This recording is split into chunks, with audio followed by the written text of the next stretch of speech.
welcome to Go to Bloated, everybody. And if you are a college football fan, go ahead and hit that like and subscribe button. That is all we do here every single day. And send gear to represent your team and yourself to Go to Bloated. I guarantee you, if you send it to me, I will put it in my background. Send your gear to P.O. Box 360, Liberty, South Carolina 29657. Well, more bad news for Texas fans coming off a loss on the road to Texas Tech in overtime, 37-34 in a crazy game where Texas scored in the last second to send it overtime, and then they fumbled to give the game right to Texas Tech.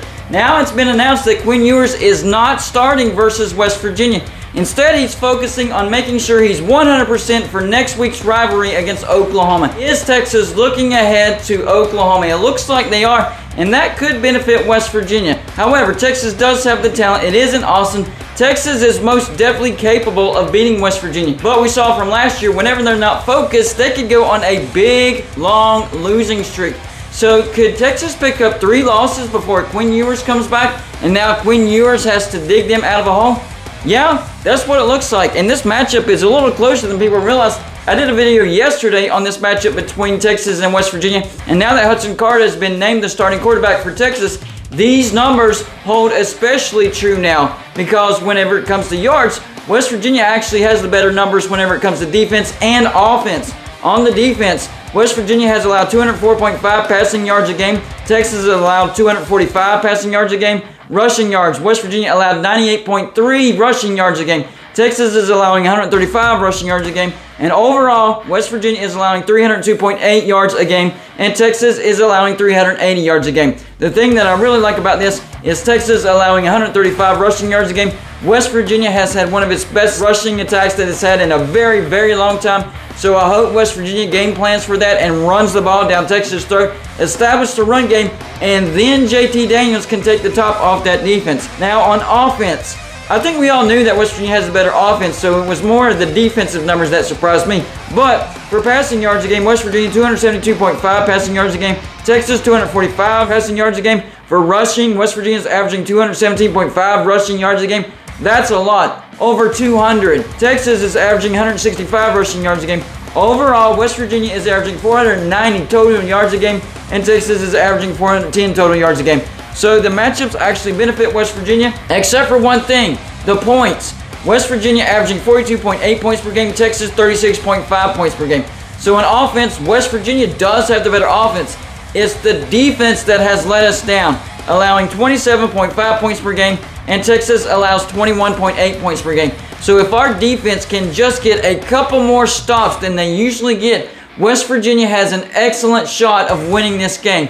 And there are big-time problems at Texas right now. They had a players-only meeting a couple of days ago. I heard that there was fighting and bickering over the ending of the Texas Tech game. People pointing fingers at each other. So there's a lot of discourse in the Texas locker room. And we saw last year that Steve Sarkisian is not the head coach to get everybody together. They went on a long losing streak because they couldn't get the Oklahoma loss out of their head. And it looks like the same thing is happening this year. A 1-point loss to Alabama might be beating Texas multiple times. They played a bad game against UTSA even though they won that game. And then of course last week they lose to Texas Tech in overtime as heavy favorites. Now the line on this game is Texas is now only favored by 7.5 points. So yes, Hudson Card being announced the starter has even affected the Vegas line. Now, yesterday's video, I predicted without Quinn Ewers, West Virginia 35-24 over Texas. With Quinn Ewers, 41-35 Texas. I'm going to have to stick with that, but I'm a little worried because I'm hoping that our defense doesn't let us down, and I'm hoping that Neil Brown starts Jacoby Spells over Ajayi. We saw specifically in the Virginia Tech game where Ajayi slipped and fell, almost cost us the touchdown, and then he put Jacoby Spells in, pick 6. This is an easy choice, coach. Don't make the wrong choice just because you're loyal to your players.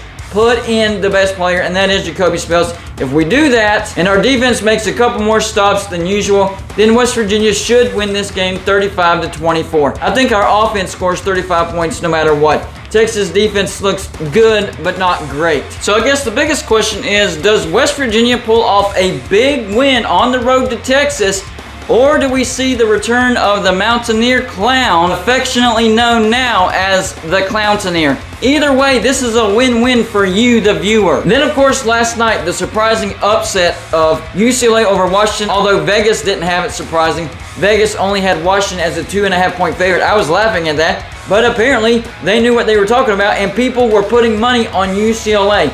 I just thought UCLA was having a bunch of smokescreen to get to that 4-0. Turns out, not so much. GTR had a banner day yesterday, throwing and running for some touchdowns. The running back, Zach Charbonnet, he also had a banner day, rushing for over 100 yards. And Michael Penix Jr., the quarterback for Washington, 2 costly interceptions that definitely hurt Washington in this football game. Overall, not a bad game for Michael Penix, but those turnovers did cost them, and the running game was not great. So it was penalties and turnovers that really cost Washington in this football game. At one point at the end of the third quarter, UCLA was up 40-16. Now Washington did mount a comeback and they pulled within 8, 40-32, but they couldn't get that last stop. Just too big of a hole for them to dig themselves out of. Either way, this is an impressive win for UCLA. So yes, I'm surprised because I did pick Washington to win this football game, but I have had UCLA ranked in my top 25 ever since the beginning. I thought they had a great offense because they had most of their starting production back, some key losses on the offensive line. But overall, I like what Chip Kelly's doing over there at UCLA. The defense has gotten a little bit better. Last year, they finished 8-4, so I expected UCLA to be a top 25 team. A lot of people laughing at me, especially after some poor performances early in the year, having a squeaker of a win over a bad team. But hey, they showed up last night in spite of only 41,000 people being at the Rose Bowl, most of those being the student and Washington fans. Where are all the normal, regular UCLA fans? Your team is undefeated. You're playing an undefeated team at home. Washington's a great brand. Where were you last night? Come on, this is straight ridiculous. I know it's Friday night and there's other things to do in Los Angeles, but you have a football team in UCLA, in Pasadena, that is undefeated, that's going to be ranked in the top 25. You have a good head coach that if you don't watch out, he's going to bounce to somewhere else in Chip Kelly. Fans, start supporting your team. And the only reason that you're headed to the Big Ten is because USC said you could come with them. That's the only reason. Because look, you're not producing anything on football when it comes to revenue and fan and viewership. Your team is undefeated, and you can't even halfway fill the Rose Bowl. That was like 47% full, something like that. That is shameful. Shame on you. You're acting like rich, spoiled kids where, you know, they'll be there no matter what. We're going to the Big Ten. We're happy. Football's going to exist. We're not going to show up to the game even when our team's good. That's straight up ridiculous. USC is definitely showing you up. USC fans are far more loyal